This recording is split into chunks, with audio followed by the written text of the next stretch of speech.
Bonjour à tous. Bonjour. Voilà, c'est Fred et Sandra. On avait à cœur de vous partager quelques pensées sur le couple car nous fêtons nos 19 ans de mariage et c'est une joie pour nous de vous retrouver. On espère tous les deux que vous allez tous bien. Voilà, soyez richement bénis.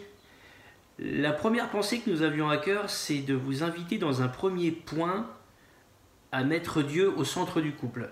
Invite Dieu dans tous les domaines du couple et priez ensemble. C'est une chose superbe. On voit dans Ecclésiaste 4, verset 12 qu'il est écrit que si quelqu'un est plus fort qu'un seul, les deux peuvent lui résister. Et la corde à 3 fils ne se rompt pas facilement. Une deuxième pensée, c'est s'aimer. S'aimer, c'est se supporter, c'est s'accompagner dans les bons et les mauvais moments, c'est prendre soin l'un de l'autre, s'écouter. Entretenir l'amour, c'est un travail quotidien, c'est faire passer l'autre avant soi. Éphésiens 5, verset 25, Marie, que chacun aime sa femme comme Christ a aimé l'Église et s'est livré lui-même pour elle. Et si tu veux savoir comment Christ aime, eh bien je t'invite à prendre un second passage dans 1 Corinthiens chapitre 13, verset 4. L'amour est patient, il est plein de bonté, l'amour n'est point envieux, l'amour ne se vante point, il ne s'enfle point d'orgueil, il ne fait rien de malhonnête, il ne cherche pas son intérêt, il ne s'irrite point, il ne soupçonne point le mal, il ne se réjouit point de l'injustice, mais il se réjouit de la vérité, il excuse tout, et il croit tout, il espère tout, il supporte tout. L'amour ne périt jamais. Voilà, le troisième point qu'on a eu à cœur de vous partager, c'est rire ensemble. Cultiver l'amitié entre conjoints est quelque chose d'important. C'est notre conjoint est notre meilleur ami, c'est notre confident. Et la complexité est de veiller aussi, quand nous sommes ensemble, sur le bonheur de l'autre.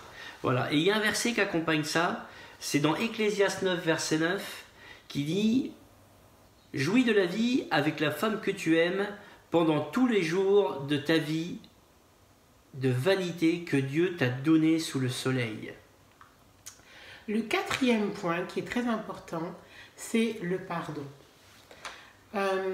Savoir demander pardon et savoir pardonner. Éphésiens 4, verset 26.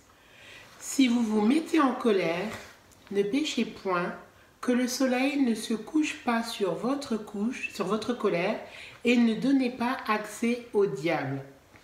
Cette période de promiscuité est propice à l'apparition des tensions.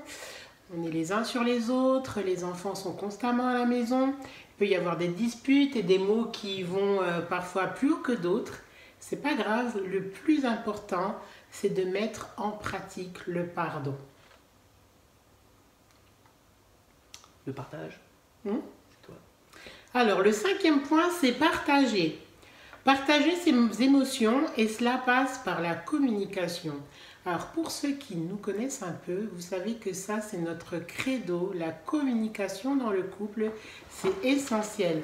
Le partage d'informations dans un couple est vital parce que ça évite les interprétations et les incompréhensions.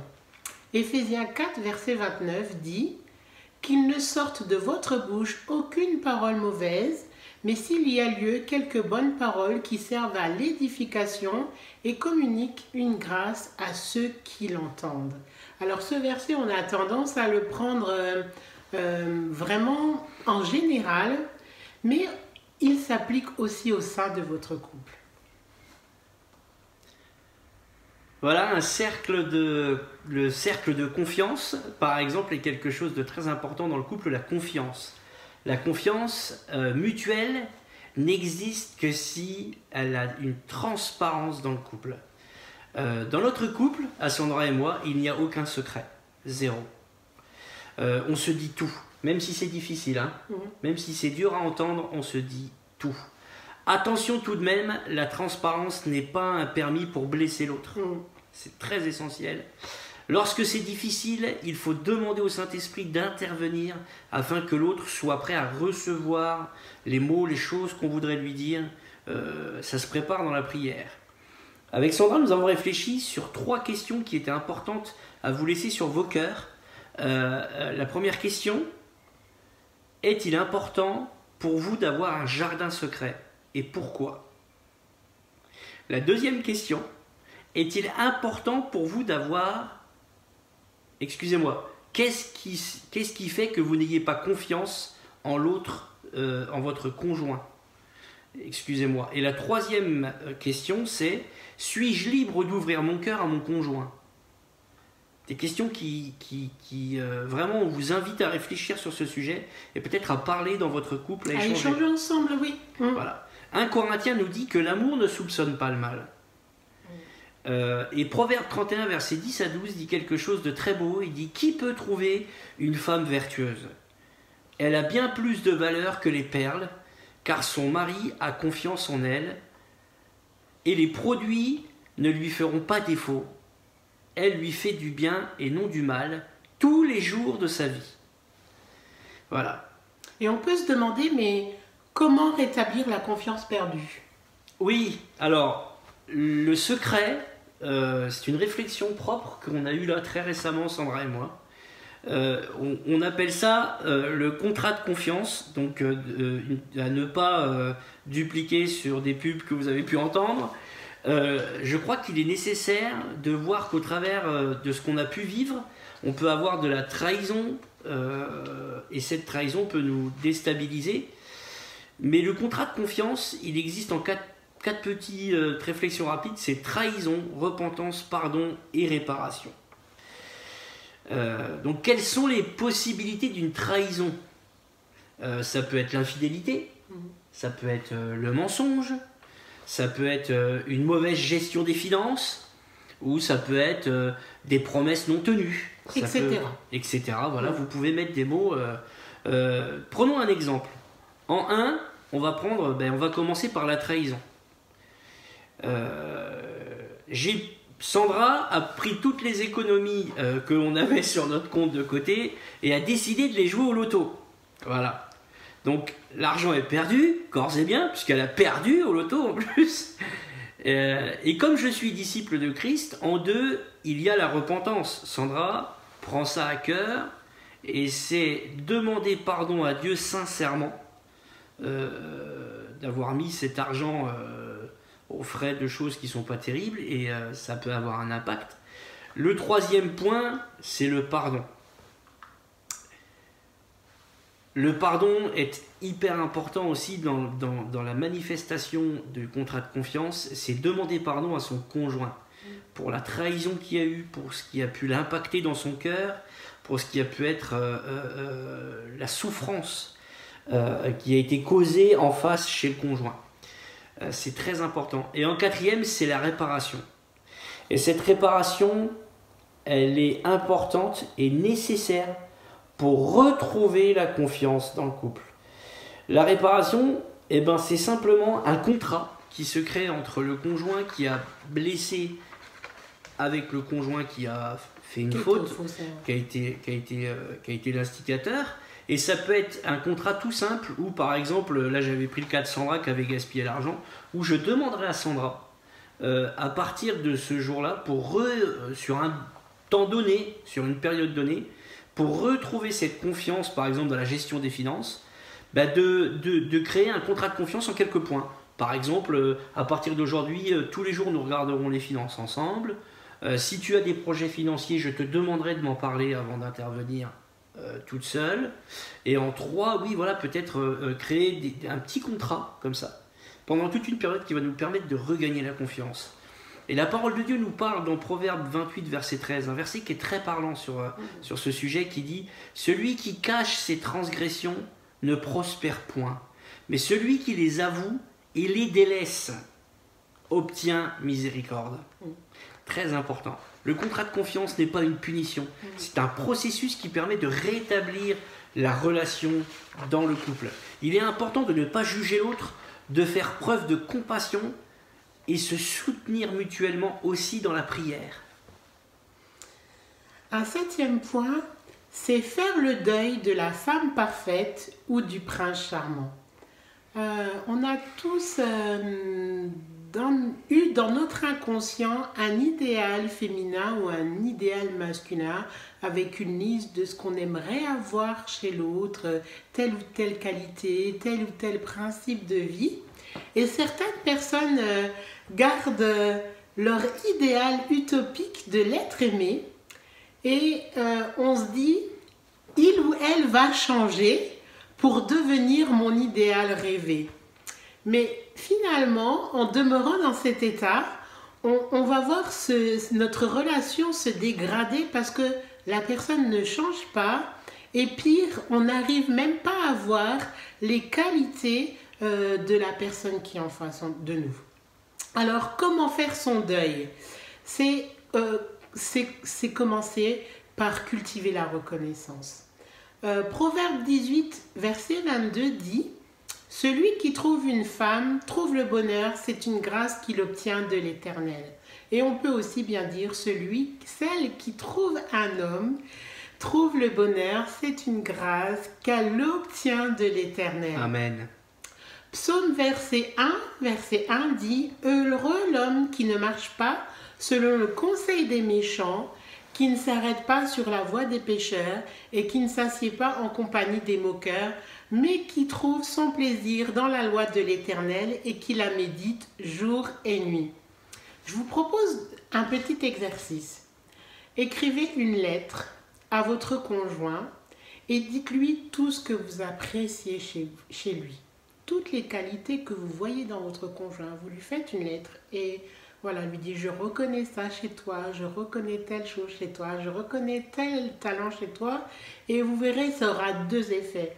Le premier effet, c'est d'être reconnaissant à Dieu, déjà en premier, d'avoir placé une telle personne à côté de vous, parce que finalement, on s'attache des fois à des petites choses, mais on ne voit pas en fait la grâce et toutes les bonnes choses qui sont dans votre conjoint. Et la deuxième chose, en fait, c'est que vous vous rendez compte que peut-être votre conjoint ne sera jamais votre idéal utopique, mais qu'il a énormément de choses en lui qui sont bonnes pour vous et qui font que votre couple va pouvoir s'épanouir à partir du moment où vous l'acceptez lui comme il est. Et je sais que si je devais faire une lettre à Sandra, j'aurais besoin de beaucoup de papier. Le 8e point, c'est on n'est pas que des parents. C'était un point qui nous tenait à cœur. Je sais que Sandra et moi, on a pas mal échangé sur ce point. Il est important de ne pas négliger l'importance de la séduction dans le couple. L'anneau à votre doigt ne signifie pas que votre conjoint est acquis et qu'il ne faut plus faire d'efforts. Ça, ce serait une erreur. Garder une belle apparence extérieure pour son conjoint est une preuve d'amour. On n'attire pas les mouches avec du vinaigre, malheureusement. Et ça peut être intéressant et très intéressant même de lire les Cantiques des Cantiques. Ce sera très intéressant pour vous de voir un petit peu ce qui est dit dedans. On vous laisse découvrir. Ne pas surinvestir la vie de famille. Ça, c'est un point qui est à méditer. Alors, c'est vrai que c'est un problème plutôt féminin. Dans le désir de bien faire, les femmes ont tendance à gérer la famille d'une main de fer. On organise la vie des enfants, du conjoint, les vacances, etc. Et il faut faire attention à garder l'équilibre entre la vie de maman et l'épouse. Mesdames, si vous n'y arrivez pas, parlez-en avec votre conjoint car il est là pour vous aider et ensemble vous allez trouver des solutions, des stratégies pour que cet équilibre se fasse. Voilà, il y a aussi le fait d'avoir une vie sexuelle épanouie. Il faut trouver des stratégies pour entretenir la flamme, surtout quand on a des enfants.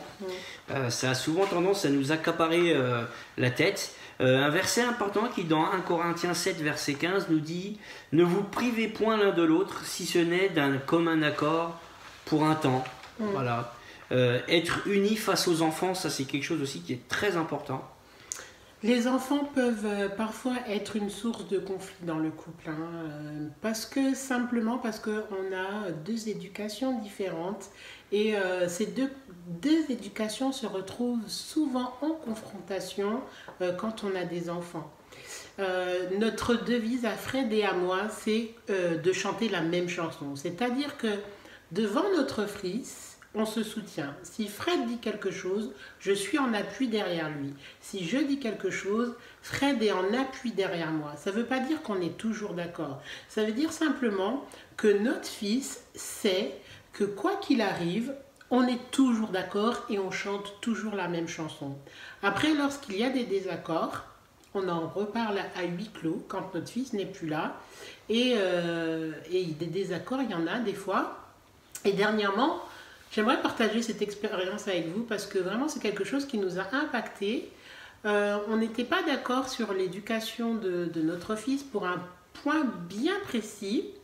Et moi je sais que c'était un sujet sensible, j'ai beaucoup pleuré et j'étais pas contente contre Frédéric parce qu'il disait pas la même chose que moi.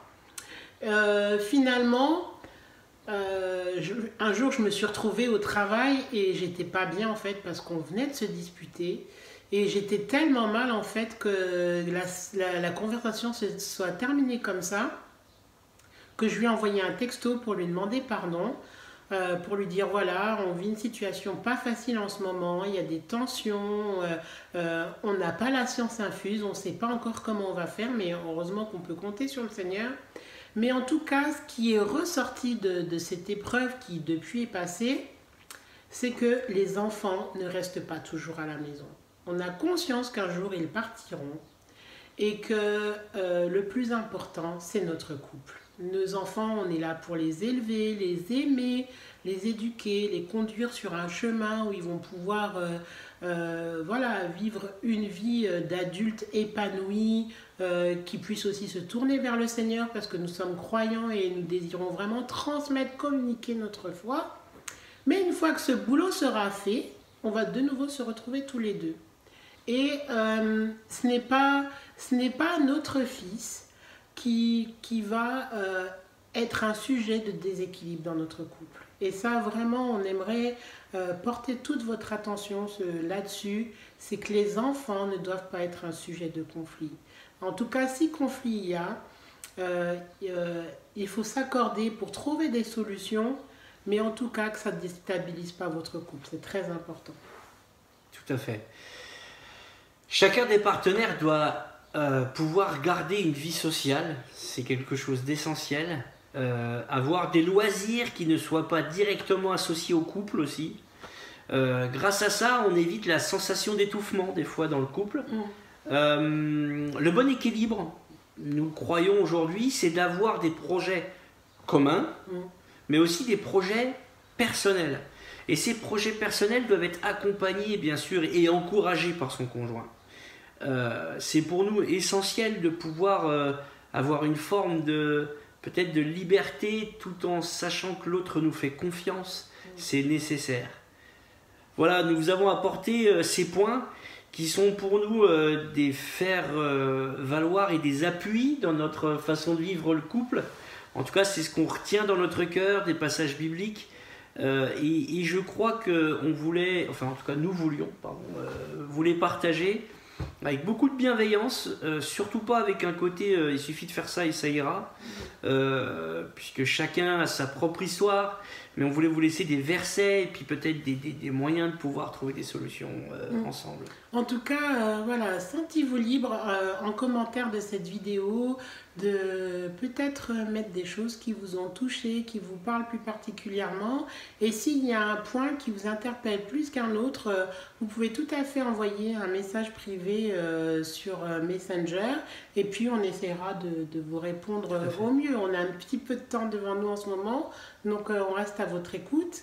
En tout cas, voilà, on est conscient que cette période de confinement est une période assez tendue aussi pour les couples, parce que finalement, on n'a pas l'habitude de rester autant de temps collé à notre conjoint.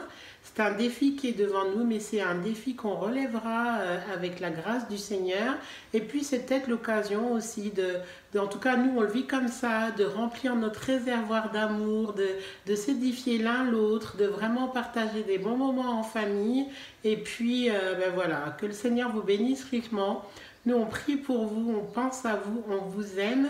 Et pour ceux qui ne sont pas membres de notre Église, on vous remercie d'être sur la page Facebook et de suivre, que la bénédiction du Seigneur aussi vous accompagne. Merci beaucoup, à bientôt. Soyez tous richement bénis. À bientôt. À bientôt.